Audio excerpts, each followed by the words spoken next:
I'm already out of sorts because this text that I got today is like, I feel sometimes like, if you don't know, we go verse by verse through a book, right? Like line by line, verse by verse, and that's it. And so whoever it falls on. But I feel like sometimes, yeah, kids may go. I feel like sometimes that Brent and Chad get together and like plan out the sequence, how it'll work to where I'll get some of these just gnarly passages. So we've been in Matthew 24. I think anyone who has been a Christian for a short time knows that Matthew 24 is one of those chapters that we're all extremely interested in because it is very apocalyptic in its language. I think a lot of us were taught that it's dealing with end-time stuff, eschatological stuff, so that's just last things, like the return of Jesus and all that. And so it's one of those things that I think we're all very interested in, but I want you to know that it's extremely debatable the way you handle passages like this. And I want you to know that, like, all three of us pastors, like, when it comes to the essentials of the Christian faith, like, we are locked. Like we agree wholeheartedly, completely with the essentials of the Christian faith. But when it comes to some of the non-essentials, we don't always. We sit around, we discuss these things, we talk about them, we read through them, and sometimes we walk out at the end going, we'll just have to agree to disagree a little bit. And it's okay. And we'll give each other a hug and we'll venture off into ministry still. Things like this, things like what we do with passages like this are not worth dividing over. They are not worth severing a relationship over. They're not worth breaking unity over. If you're going to tell me that Jesus ain't coming back and he ain't my blessed hope, I may have a problem with that. But if you want to show me your chart of how it's going to happen and I disagree with it, we should still be okay with the fact that Jesus is coming back. All right? Having said all that, I'm trying to prep you right now. I do have maybe a little bit different of an interpretation of this section than the other guys do. And I don't think we're completely off. We agree on a lot of it, but maybe just what we do with all of the details are a little different with this. I want us to know that the reason why you've got so many scholars and smart people on every end of the spectrum when it comes to end time stuff and passages like this is because of the nature of prophecy. You cannot know exactly you can't fully understand exactly what the meaning is until it happens. That's what prophecy is. That's why you got a bunch of people sitting around trying to figure things out and connect dots that can't. And they're really smart guys that love Jesus and love their Bibles, but they'll fall in different places. Why? Because of the nature of prophecy. You can't the aha moment doesn't happen, the light doesn't go on until it happens, and then it's like, oh, there it is, I see it. That makes perfect sense, right? And so that's why there's a lot of that goes on. The other problem, I think, with prophecy and why so many people fall in different places is because of us. Because you and I as Westerners, in the time we live, in the place we live, like to come to scriptures like this and say, what does this mean to me? And we're just really not meant to read our Bibles that way, particularly apocalyptic writings. What does this mean to me? What does this look like in my country? How is this playing out right now in my context? When what we need to do is we need to come to texts like this and go, what did this mean to them? This is the key to so much of what we misunderstand when it comes to prophecy. What did it mean to them? Because he's talking right now in the Olivet Discourse. He's on the Mount of Olives, so why it's called the Olivet Discourse. They come, they ask him a couple questions. 4 dudes, 4 of his disciples. He's really talking to them in their context right now about things that they're going to have to consider and be looking for. Are we good so far? All right. I want to begin with a confession. The older I've gotten, the more I've traveled my Bible and studied it and looked at it, the less I know when it comes to end time stuff. You know what I mean? And I used to be kind of embarrassed about that. I used to think I had it all locked down. When I was a young Christian, a couple weeks in, I already had a full eschatology, a completely realized eschatology that was just locked in. You know what I mean? Because I was taught that, and I could take it to the bank, and anyone else that thought anything else was stupid. I didn't know that there were other views out there. I didn't know that there were other valid historical possibilities when it comes to eschatology. And just the more that I've been a Christian, the more that I've traveled my Bible, I'm starting to find there's a lot of valid historical views of hard text, because this is considered one of the most difficult chapters in the entire Bible. But there's other valid views other than the first one that I was ever taught and walked away with. And so I want you to consider this. I mentioned this a couple of weeks ago, like each church should have a baggage claim at the front door, because we're all coming in with so much baggage. You know what I mean? It almost seems like it's common for us. The first things that we hear doctrinally or scripturally from the first church that we're in, we just hold on to that and protect it stubbornly. Like, that's it. I don't need to grow in this. There's nothing else I need to know in this. And so we all walk in here with presuppositions, and we all walk in here with baggage, and we just need a baggage claim where we check our bags, and we come in and we say, God, show me truth. Like, even if it upsets something that I've walked around holding on to for 10, 20, 30, 40 years as a Christian, like, throw that table over if you need to. Show me you. Show me truth. We should all be in the pursuit of truth, not holding on to the first thing we were taught because of the fear of losing it. We should be in the pursuit of truth. And God is always wanting to show us more. There's always another room, guys. That's another thing I found. There's times I walk God brings me into a room, and I walk around, and I study the room, and I become familiar with it. And then he opens another door at the other end of the room, and he's like, check this one out. And it's like, come on. You know, there's always more rooms. The Bible is not something that can be exhausted. It's a well that does not run dry. So we need to not act like we can exhaust it. All right? You're like, boy, you're really setting this up. And I do like getting coffee. I tell you guys all the time. If you kind of go like, this dude's like weird with the way he unpacked the script, let's go get coffee. Let's go talk about it, okay? Undoubtedly, the most modern popular view of this passage in evangelical circles in the West today is that of a futurist view. A futurist view, meaning that Jesus is really talking to us here about his bodily end of the world return. Okay, and what I should probably do is read the passage so that you guys understand right where we're going to be. We're right in the middle right here. We're going to take verses 29 of chapter 24 through 35, but we'll come back and take the second section of the fig tree later. Let's just read 29 to 31. Immediately after the tribulation of those days, you know what this tells us right off the bat? That we need to have an understanding in our heads right now of that which has preceded what we're about to read.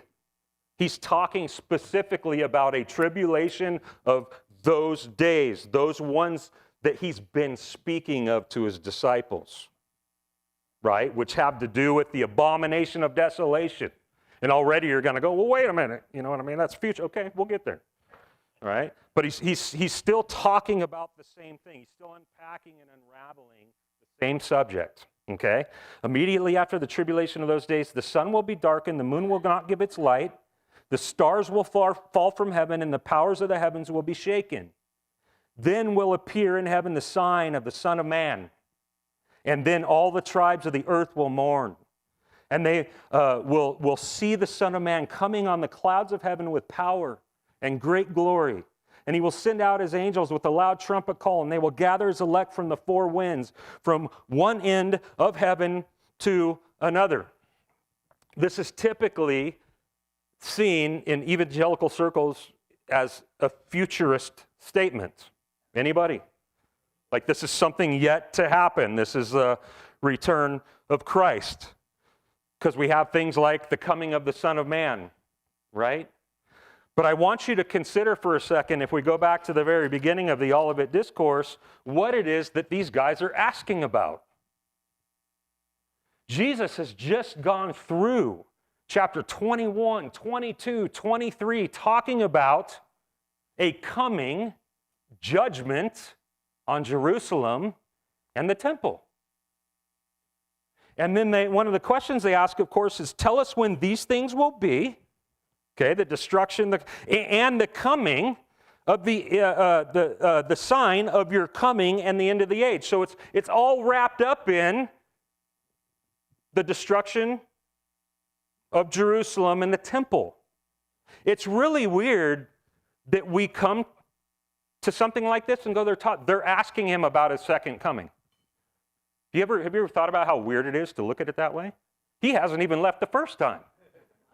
You know what I mean? In fact, every time he talks about dying and leaving, they rebuke him. Why in the world would they be going like, when are you going to return? That's not the kind of coming they're asking about. Consider it. They're asking about this judgment he's been talking about on Jerusalem and the temple. Okay? Context matters, right? All right, verse 29. Immediately, let's just get to the text. And I want you to know, too, that this is going to play out more like a Bible study, the way that I'm going to do. I'm sorry, but that's just the way it is. I don't usually like to do these kind of sermons, but I'm going to today. I don't know how else to do it. So there's not going to be a lot of cute analogies and inspirational stories. We're going to just ding, ding, ding, ding. Like we're just going to look at this, all right? Immediately after the tribulation of those days is how 29 starts, right? Again, what tribulation? The one he's just been talking about leading up to this statement, right? Namely in verses 9 through 22. So the tribulation that includes an abomination of the temple that causes desolation. He just includes that in there. So, by the way, this is going to be kind of a trick question. Does anybody know when that might have happened? Anyone have a date? 70 AD. Jerusalem went through something that they've never seen before or has ever seen since. The Holocaust is we're not talking body count. If you go and you read Josephus, who was a Jewish historian at the time of the destruction of Jerusalem, or Tacitus, who was a Roman historian at the time, they have this well documented. And if you look at the character, like the things that went on in 70 AD, when Titus of Rome came in and like leveled it, it's bad. It's bad. It's horror on it's a great tribulation on every level that they have not ever had seen up to that point before, or according to this, we'll ever see again. That even includes the Holocaust. Like we're not talking body count. We're talking pure, just layers of nastiness and horror and terror, which I'm not going to go into because there's children present. All right. He's talking about, when he refers back the tribulation of those days, the abomination of the temple and everything else that went on. Jesus says 29, immediately after the tribulation of those days, the sun will be darkened. You ready? Here we go. And the moon will not give its light, and the stars will fall from heaven, and the powers of the heavens will be shaken. Sounds pretty cataclysmic, doesn't it? Right? Like it sounds like a cosmological catastrophe, like event. It sounds like end of the world stuff, doesn't it? Unless it's hyperbole. Really? Just crickets? Unless it's hyperbole. Commonly used hyperbole to them in apocalyptic language. How well do we know our Old Testaments? This is a lot of our challenge. This is a lot of my challenge. How well do we know our Old Testaments? Because Jesus is actually quoting sections of Old Testament here with this description. This is actually how they talked with apocalyptic imagery. Isaiah 13, 9 through 10 and verse 13, for example. Listen to this language. Isaiah, okay, chapter 13. Behold, the day of the Lord comes, cruel with wrath and fierce anger, to make the land a desolation and to destroy its sinners from it. For the stars of the heavens and their constellations will not give their light. The sun will be dark at its rising. The moon will not shed its light. Therefore, verse 13, I will make the heavens tremble and the earth will be shaken out of its place at the wrath of the Lord of hosts in his day of fierce anger. Do you guys know what Isaiah is talking about here?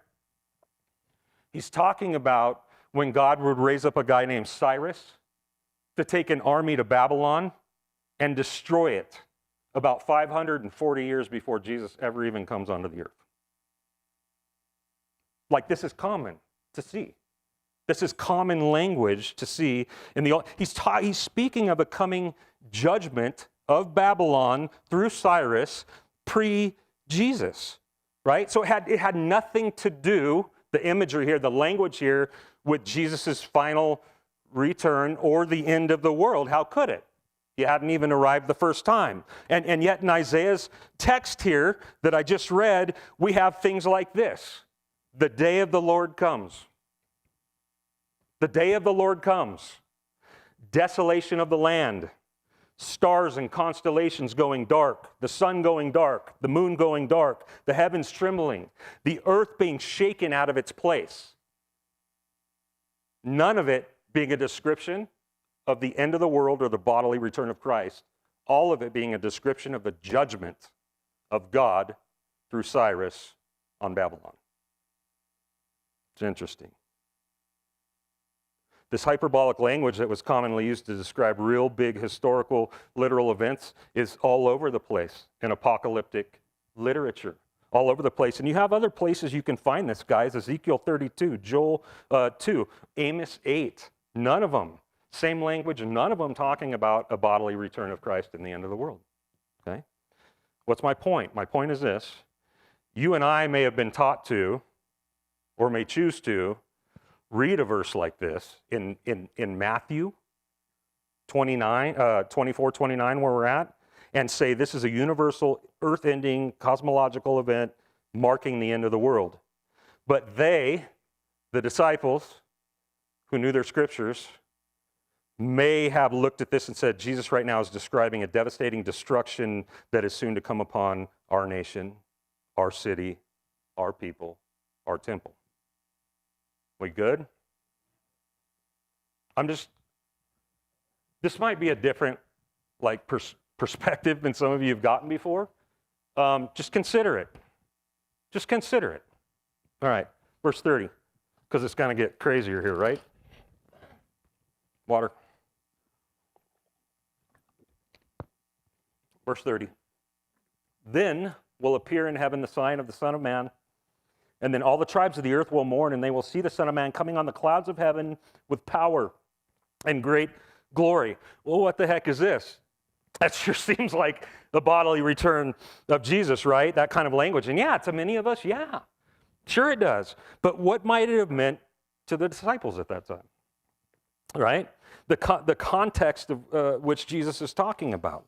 Well, it says the sign of the Son of Man will appear in heaven at that time. Well, what does a sign do? It signifies something. I'll just play it safe, right? And where will this sign appear in heaven? That's what it says, which isn't too weird, because where will Jesus be when this prophecy takes place? Heaven, you can say it, right? He's going to ascend, like not long from this discourse, into heaven, bodily, right? And what does his presence in heaven signify? What does the Father's presence in heaven signify? It signifies sovereignty, power, authority over all things, over all people, over all acts that occur and take place underneath it.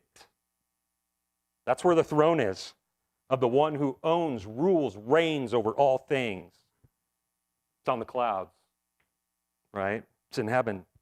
Yeah, but the verse goes on to say that all the tribes of the earth will mourn. They will see the Son of Man coming on the clouds of heaven with power and great glory. That seems like it could be universal, right? And not local, but also it could be local, because earth's just translated land. And so if we're talking about Judea, which he has been through this whole thing, it could just be the land. And we know that in Judea at that time, it wasn't just Jews there. There were people from other tribes and nations and languages that were coming to Jerusalem. So they would have been there at the time. They would have witnessed it. Not only that, soon after the destruction, there is no doubt that that word was going back quick all over the known world about what just happened to Jerusalem and the temple there. And there would have been shock and devastation over it. Everyone would have known what just happened there, okay? I know it sounds weird because it's like, come on, it says when they see the Son of Man coming on the clouds of heaven with power and great glory, right? I mean, that's some strong imagery. That's got to be his bodily return, right? I don't know. Consider Isaiah 19:1, just for the heck of it, okay? Behold, the Lord is riding on a swift cloud. Isaiah 19:1. Behold, Isaiah is riding on a swift cloud. Do you know what the context of that is? It's God sending armies to Egypt to destroy their idols.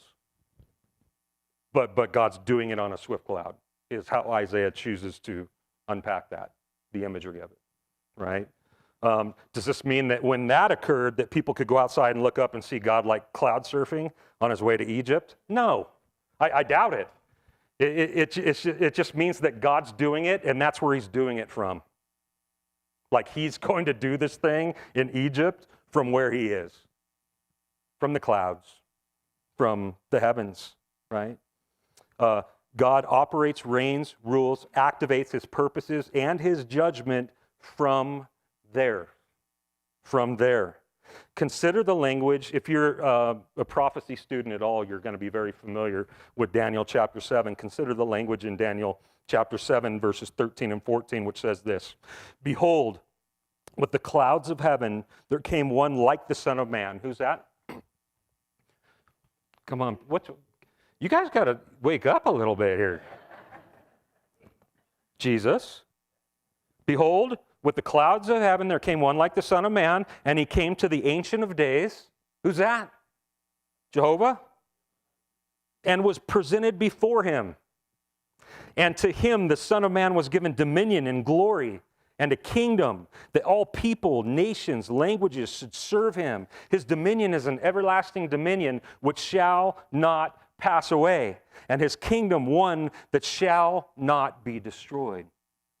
What are we talking about here? What's Daniel talking about here? He's talking about the bodily ascension of Christ after he conquered Satan, conquered sin, conquered death, walked away from the tomb, and bodily ascended into heaven to the right hand of the Ancient of Days and sat down. There was a coronation that took place when he was victorious, Christus Victor, over sin, death, and Satan. And he was crowned king and given right then on that throne dominion over all nations and people and languages. When? Then? No, then. At the ascension, this is what happened. This is what Jesus is talking about. And what does it look like? What's the description of his travel plans? You know what I mean? On the clouds.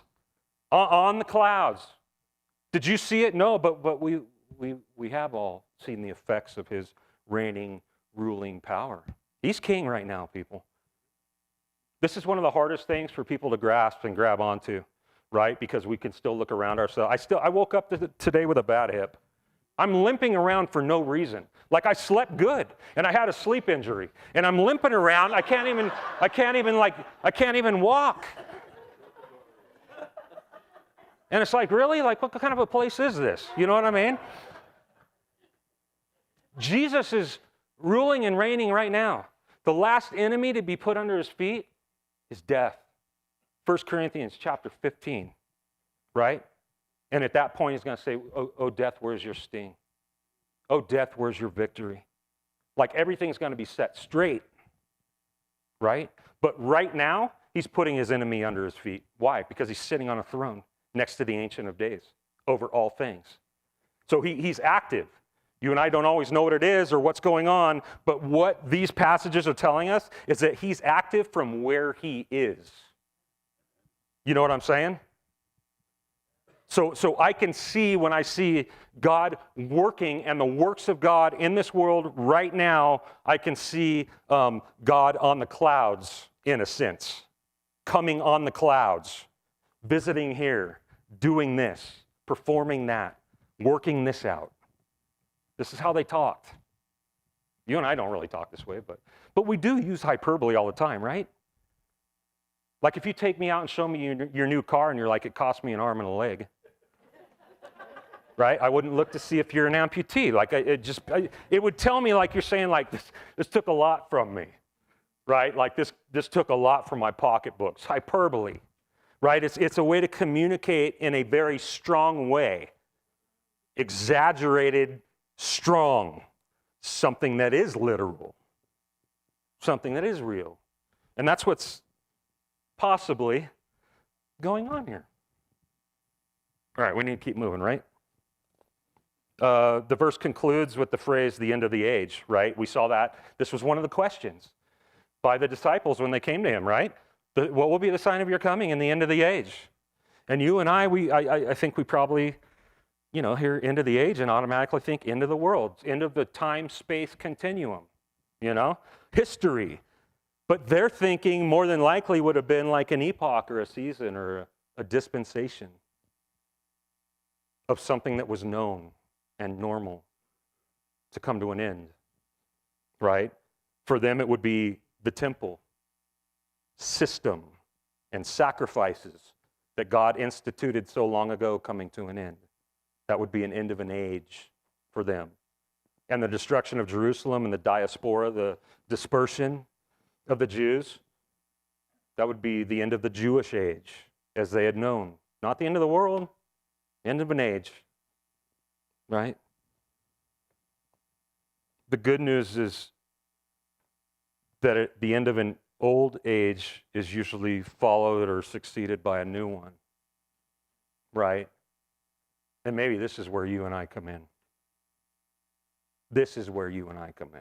I'm just going to say it. This is the church age, the last days. Do you want me to show it to you? All right. Verse 31. Verse 31 says, he will send out his angels with a loud trumpet call, and they will gather his elect from the four winds, from one end of heaven to the other. Again, either this is language that conjures up an image of the final day of Christ's bodily return, or it's following the same pattern of hyperbole, and it's describing the next stage that followed that one. Sounds a little bit like the church age when you look at it that way, doesn't it? Right? The gospel of Jesus Christ going out into all the nations, maybe? Right? So first we have this loud trumpet call, and praise God, I don't think this one's difficult. I don't think we have to read too far into it because the blowing of a trumpet simply signifies a call to action, right? Whether it's in battle or whether it's in gospel reaping, it's a call to action. And in this case, it seems to be for gospel reaping. It's that which mobilizes and activates God's ministers here in this text outward on a global mission, in a global pursuit, right? Of course, angel means minister, messenger, right? That's what angel means. So whether it's referring to celestial beings here or human beings here, the bottom line is that the trumpet activates the messengers to go forth and collect that which is rightfully God's. And so I'm going to go ahead and guess that because they're collecting the elect, those who belong to God, those who are his possession, that their mobilization has to do with the gospel. Because it is the gospel that collects the elect. It is the gospel that calls and gathers the elect home. I don't know how you got saved, but that's how I got saved. The gospel of Jesus Christ came to me in power and did something to me. And I've never been the same since. Right? The gospel's not just empty, it's the power of God unto salvation to all who believe. This is how the Father calls his children, those who he's purchased through adoption, home, is by the gospel. This is why we're here and why we harp on it all the time, guys. You and I exist on earth rather than being present with the Lord in heaven right now because we're already saved. We will be glorified. Why are we on earth? Because we get to participate in going out and gathering the elect. We are the elect that have been called out by the gospel of Christ. Now we get to go and call out further those who are elect and have not yet heard it. Like, this is what it's all about, and this is sure what it just sounds like to me. I believe that Jesus is describing the age to come after the one that was ending that they asked about. Right? It says the four winds, right? That speaks to something that is universal, not local, right? It's a universal campaign. North, south, east, west. That covers everything. That covers every direction and as far as you can possibly go, any direction, right? So this is universal. And I love that this verse is here because everything that's been leading up to this has been pretty dark. You know what I mean? There's death, there's destruction, there's false messiahs, there's lawlessness increasing, there's not one stone being left upon another, right? It's just destruction. We go back into 23, we had this sermon of seven woes, this polemic that Jesus pulls out. That's just it's just harsh. It's just been heavy and heavy and heavy, and we see that the climax of this thing is like the sun's gonna go dark, you know what I mean? And it's not gonna shine to like maybe the sun's gonna come out again, right? Like you go from all this death and all this destruction to life universal at this point, with what's to follow the end of that age and be ushered in with the new one. This is why this room's full, and this is why I'm here. It's because the Son has come out with Christ, not just for the Jew, but for the Gentile also. I don't know how many Jews we have in this room, but you and I have been grafted into every promise and all of the greatest benefits and blessings that God had ever promised Abraham. I can stand here right now and say, Abraham's my father, right? I'm connected to him. I am his seed. I am his offspring due to the promises of God through Abraham, even though I'm not a Jew, right? And this is really the reality of us here, like that we're even allowed into a covenant like this. We've been grafted in, right, to the cultivated olive tree. It's pretty neat. All right. One of you might say, well, Pastor, do you really believe the way that you just taught all this? Like that it's primarily past like 80, 70 and not future. And I'll just say that if I had $100, I'd probably drop 70. All right. 32 and 33, let's finish this up. We'll go fast through this. From the fig tree, learn its lesson. Jesus goes on to say, verse 32. As soon as its branch becomes tender and puts out its leaves, you know that summer is near, right? So also when you see all these things, you know that he is near at the very gate. So now we're moving from this hyperbolic description, this apocalyptic description, hyperbole of the events of the tribulation to a simple analogy concerning what it will look like leading up to this, just prior to the things that will be coming upon Jerusalem. And of course, this is part of what they were asking for, right? Like what will be like the signs of like what should we look for when this is going to happen? So Jesus is like, you know how when it's you know how you know when it's summertime, right? And then he's like, well, use that same judgment and instinct with this event that's coming upon Jerusalem. Like just like the springing forth of the leaves on the tree is a sign that summer's near. The springing forth of more hate and more evil and more persecution and more counterfeits and more opposition in your midst are the leaves on the tree of imminent judgment that tells you the heat's coming. I'm at the gate. Wow, that was easy, right? All right.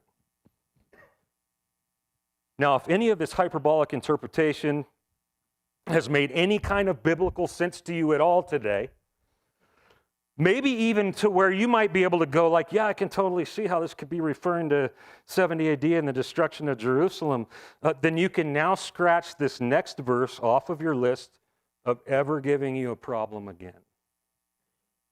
You know what I'm saying? Truly I say to you, this generation will not pass until all these things take place. I just don't, you know what I mean? Like, if you've ever opened up a book that's like the hard sayings of Jesus, this one's at the top every time. You know what I mean? This one's at the top. I don't know how many conversations you've ever had or debates with people about what this verse means, but it's so refreshing to just now be able to take this verse at face value without having to play tricks with it or do gymnastics with it, right? It just kind of says what it says. You know, we don't have to play games with it anymore. If everything Jesus talked about had to do with 70 A.D. Right? The destruction of Jerusalem. Now, right here, some of you are tripping out. I know you are. Some of you are like going through all the implications in your head, like that means the abomination of desolation is not future, but it's past, and we're not waiting for. It's like maybe, I don't know. Go home and have fun. Yep, you're welcome. Yeah. We can just let a generation be a generation. And a generation then was, it wasn't hyperbole. It's about 40 years. Just what it was. It was like 40 years, or to blow it out and generalize it. Basically, the time of however many people were alive at that time. It's usually about 40 years. And wouldn't you know, guess when the destruction, judgment of Jerusalem occurred? About 37 years after Jesus said this to these guys. Weird. Jesus says, all these things are going to take place for you. Actually, no, he doesn't say that. Actually, he says, truly, I say to you. So he adds the emphatic, truly, all these things will take place for you, for this generation. And if this is true, and he really meant it, and he was being accurate, guess what he wasn't talking about here in Matthew 24? His bodily return. I kind of feel like maybe I just told the kids that there's no Santa Claus, but I didn't mean that as an insult, but like this is what it felt like to me when I started looking at some of this and going, oh my goodness. Now this doesn't mean that we don't have anything to hope for. This means that our blessed hope still stands. We are waiting for a bodily return of Christ to put his feet on this earth and to get rid of everything that doesn't belong to him at once. All that's evil, all that's wrong, all that's unrighteous, gone. It also means that that hip and that body that we have that gives us troubles and is doing nothing but getting older and breaking down, we're going to get new ones. Like the bodily resurrection still stands. When Christ comes back, the bodily resurrection happens and we get new bodies that are glorified and outfitted for eternity. So yes, there's still plenty of stuff for us to get excited about that's coming, right? All right, what are we doing? 35, finish this. On top of verse 34, we get verse 35 that closes this. Heaven and earth will pass away, but my words shall not pass away. And I think this is a seal. This is a seal. This is a promise. This is a guarantee, a certainty that everything that Christ has talked about and said is going to happen will happen. You know why? Because we don't have a God who's powerless. We don't have a God that's just wound a clock and then gone and sat down to have a break and see how everything plays out. We have a God who's sitting on a throne on the right hand of the Ancient of Days, and this world is his. This is his dominion that he's reigning and ruling, and if it's his, he can do what he wants with it, and he will do what he wants with it. Everything that Jesus says we can take to the bank. It'll come to pass, including that which is still ahead of us, our blessed hope. It's coming. No matter what you and I might have to go through or what we might have to experience in this life or in these bodies with the pain and the suffering and the heartache, he is still king. And there's going to be a day when it all stops. It all stops. And we will know him even as we are known by him, right? What a glorious day. How cool is it that we believe in a God that has a 100% accuracy rating, right, with fortune telling, right? Because he ain't fortune telling. He is the Alpha and the Omega. He's the beginning and the end. There's nothing left to chance because he's running the show. And I love that we have a Father that's so strong and powerful. I love that we have it is Father's Day. Let's say Father a couple times. I love that that I have a dad that always has time for me, that never takes a day off, that never wakes up in a bad mood, right? Who never changes his mind or doesn't make good on a promise. I've done that with my kids.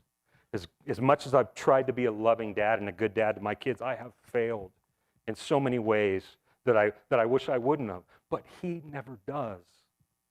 That's why my kids need God, not me. Don't look at me as your proverbial savior. I cannot live up to that. He is. He is. And if you don't know that today, I would invite you to put down your weapons and just stick the white flag up. Say, give me Jesus. I need Jesus. Right? This is the hope of the nations. All right. Lord, this text is hard and weird and troubling, and yet I thank you for it because it glorifies you. It sticks you once again right where you belong, which is in the middle and above everything. And so we thank you that you are consistent, that you will not fail, that you cannot fail. And I pray that you would empower us to go forward, God, with that trumpet sound, to take your gospel to those who do not yet know you, yet you have purchased. So cause that to burn in us every day as we go about our lives, no matter where that is. We thank you for the cross, the empty tomb, the occupied throne, which is over us and for us every day. In your name.